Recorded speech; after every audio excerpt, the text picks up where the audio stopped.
para tirar un par de años más, ¿no? Claro. La...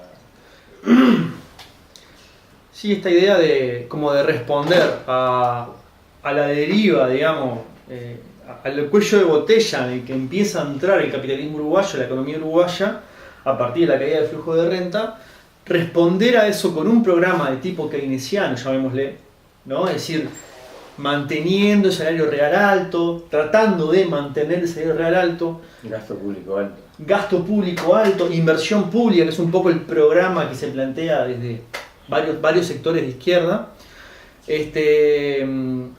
empieza a chocar con la propia necesidad orgánica del capitalismo, que como decíamos, precisa depreciar la fuerza de trabajo. Es decir, el capitalismo uruguayo no puede sostener ese proceso de incremento de salario y de incremento de la inversión pública. Solamente eso es sostenible si vos inyectás flujos de deuda. Vos te endeudás para sostener eso. Si no te endeudás, no lo podés sostener. Vas a generar desequilibrios, etc. Entonces, esta idea del capitalismo keynesiano, ¿no? Como del capitalismo nacional, en el largo plazo no es sostenible. Vos a lo sumo podés comprar 1, 2, 3 años, 4 años, en función de cómo estén las tasas de interés en los mercados internacionales, pero al precio, es decir, vos postergás para adelante el problema al precio de incrementarlo. Entonces luego, el tamaño del ajuste que el capitalismo precisa para reequilibrarse es mucho mayor. Entonces de alguna forma no solucionamos nada, sino que lo que hacemos es comprar tiempo a base de incrementar el tamaño de la contradicción. Yo me gustaría agregar acá una cosa. El tema fiscal, ¿no? El tema de los impuestos. Lo que pasa es que también el área sobre la cual puede actuar el gobierno efectivamente aumentando impuestos es muy restringida, ¿no? Porque a estas alturas, como tú mencionabas, el tema de las desgravaciones, ¿no? O sea, todo el enorme espacio del capital que está funcionando hoy prácticamente sin impuestos, ¿no? O directamente, explícitamente, sin ningún impuesto, ¿no? Entonces tenés las pasteras, tenés un montón enorme de industrias, o sea, empresas en el área de servicios que funcionan en zonas francas, ¿no?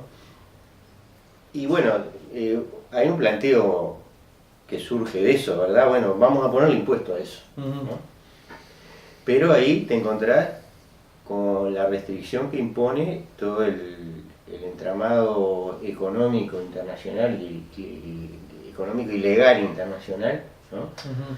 Que se ha establecido en los últimos, yo diría, no sé, 30 años, una cosa así, que incluye la OMC, Organización Mundial de Comercio, que incluye el CIADI, los tratados de protección de inversiones, los tratados de libre comercio, y que, digamos,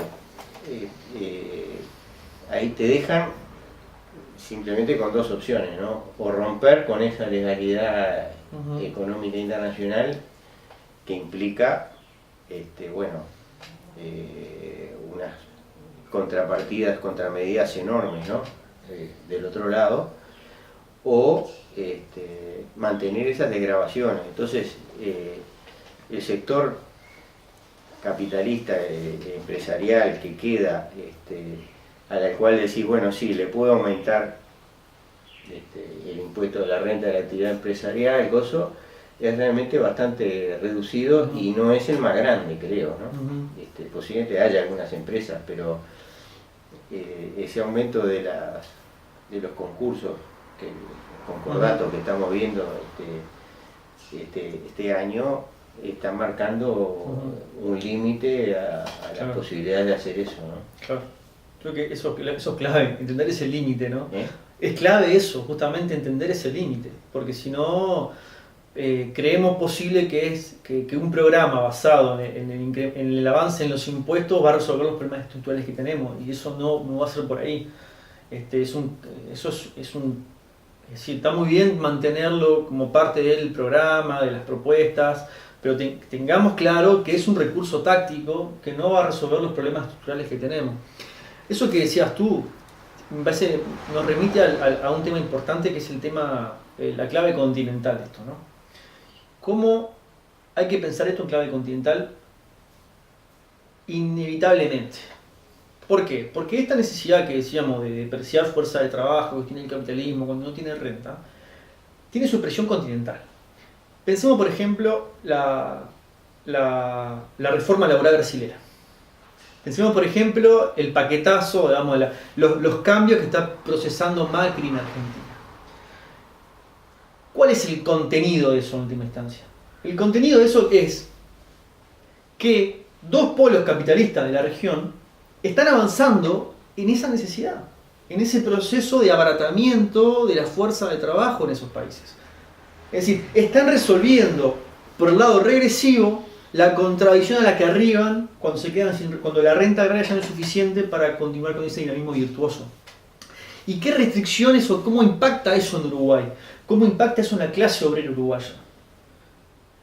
Impacta aumentando la presión para que los capitales uruguayos tengan que bajar los salarios uruguayos. Por eso la Cámara de Empresariales Uruguaya, cuando ven esto de Brasil, dicen, hay que ir por ahí.